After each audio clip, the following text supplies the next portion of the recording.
Bonjour et bienvenue dans Next Gen Manufacturing Nexus. Aujourd'hui, on va s'attaquer à un sujet fondamental pour le secteur manufacturier.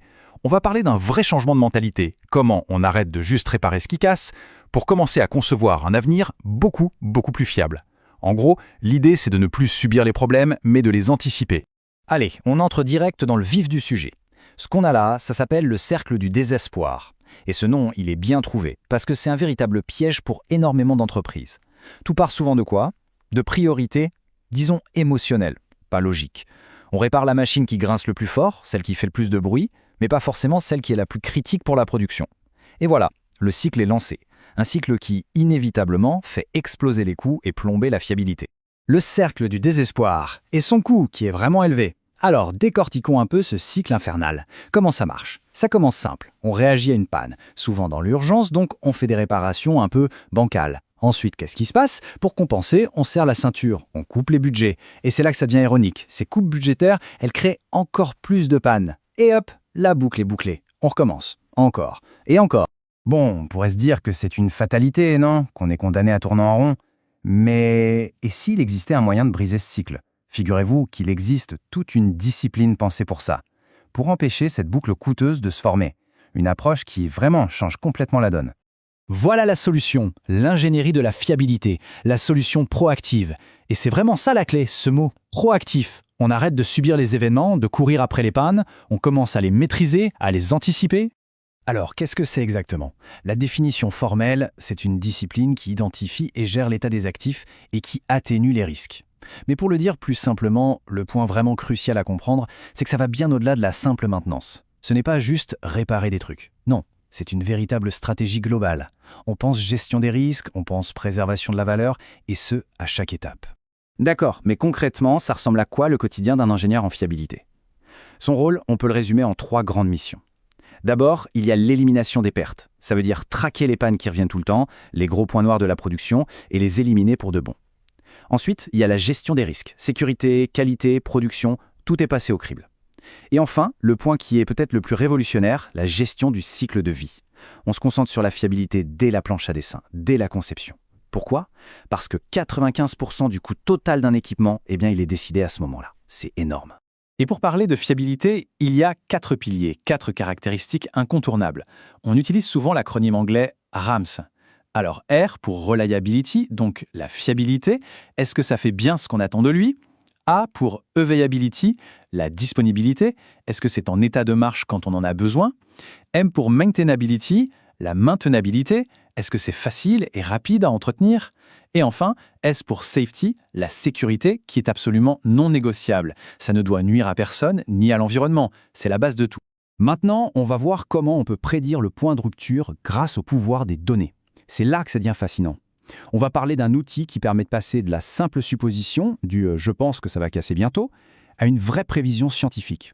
Oui, on va voir comment la fiabilité devient une science capable de lire l'avenir, ou presque, avec juste une poignée de données. Et l'homme derrière cette révolution, le voici, Walody Weibull.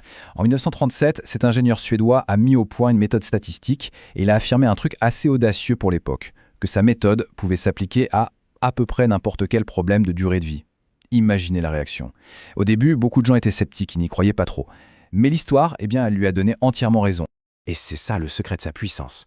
La citation le dit bien, l'avantage principal, c'est la capacité à fournir des prévisions précises avec des échantillons extrêmement petits. C'est ça qui est presque magique.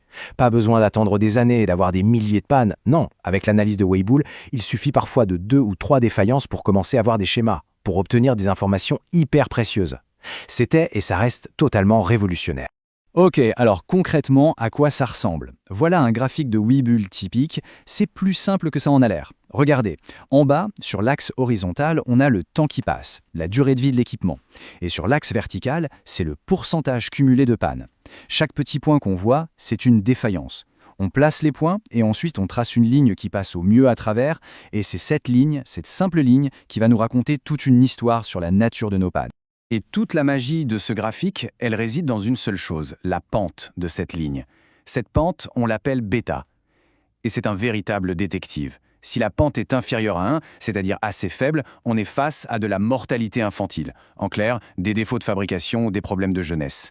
Si la pente est égale à 1, c'est plat. Ça veut dire que les pannes sont aléatoires. Elles peuvent arriver n'importe quand, sans lien avec l'âge. Par contre, si la pente est supérieure à 1, là ça grimpe sec. Et ça, c'est le signe classique de l'usure. Le composant vieillit et les pannes se multiplient. D'un seul coup d'œil, on a un diagnostic. Et pourquoi ça marche si bien? C'est parce que tout ça repose sur une idée que tout le monde connaît, le concept du maillon le plus faible. Une chaîne ne vaut que par la solidité de son maillon le plus fragile. Eh bien, un système, c'est pareil, il casse à son point le plus faible. Et la distribution de Weibull, elle est exceptionnellement forte pour modéliser justement ça, le temps avant que ce premier maillon ne cède. Et souvent, c'est cette première défaillance qui est la plus importante. Le nexus next-gen de la fabrication, on va passer de l'industrie au logiciel. On pourrait croire que tout ce qu'on vient de voir, c'est un peu de la vieille école, que ça s'applique aux moteurs, aux pompes, mais ce qui est fascinant, c'est de voir comment ces principes, nés dans l'industrie lourde, sont plus pertinents que jamais dans le monde numérique d'aujourd'hui. Et cette adaptation, elle a un nom, le Site Reliability Engineering, ou SRE. C'est un concept qui a été popularisé par Google au début des années 2000. Et en fait, le SRE, c'est tout simplement l'héritier direct de l'ingénierie de la fiabilité, mais appliqué au monde du logiciel et des services en ligne. C'est la même philosophie de base, mais avec de nouveaux outils pour un nouvel environnement. Et ce tableau, il résume parfaitement l'évolution. D'un côté, l'ingénierie de la fiabilité traditionnelle se concentrait sur des actifs physiques, des pompes, des moteurs, du tangible. De l'autre, le SRE se focalise sur des systèmes logiciels, des services, de l'immatériel. Les méthodes ont radicalement changé, bien sûr. On est passé de l'inspection manuelle à l'automatisation, à l'infrastructure en tant que code. Mais l'objectif final, le but ultime, lui, il n'a pas bougé d'un iota. Garantir la disponibilité maximale. Alors quel est le bilan de tout ça? Le passage du réactif au proactif. S'il n'y a qu'une seule idée à retenir, c'est celle-ci. C'est l'importance, mais l'importance vraiment stratégique, d'un changement total de mentalité. On doit arrêter de passer notre temps à éteindre des incendies, à courir après les problèmes, et enfin commencer à les devancer. C'est exactement ça. La fiabilité, au fond, ce n'est pas l'art de réparer des choses. C'est la science de concevoir des systèmes qui ne tombent pas en panne, tout simplement. La vraie fiabilité, ce n'est pas le technicien qui vient faire des miracles à 3 heures du matin. Non, c'est le résultat d'une conception intelligente, proactive, pensée en amont, pour que l'appel de 3 heures du matin n'ait jamais lieu. Et quand on fait ce saut vers le proactif, les bénéfices sont immense. On parle de réduire le coût total de possession, de prolonger la durée de vie des équipements, de faire moins de maintenance, donc de gagner du temps, d'améliorer la sécurité et la prévisibilité, ce qui est énorme, et surtout, et c'est peut-être le plus important pour l'avenir, c'est qu'on pose les fondations indispensables pour construire les usines intelligentes, pour l'IoT, pour tout le futur de l'industrie. Ce qui nous amène à la question finale, une question que chaque organisation devrait se poser. Est-elle construite pour réagir au passé ou pour concevoir l'avenir? Le choix est vraiment là. Continuer à réparer les erreurs d'hier ou commencer dès aujourd'hui à bâtir un futur où ces erreurs n'ont tout simplement plus leur place.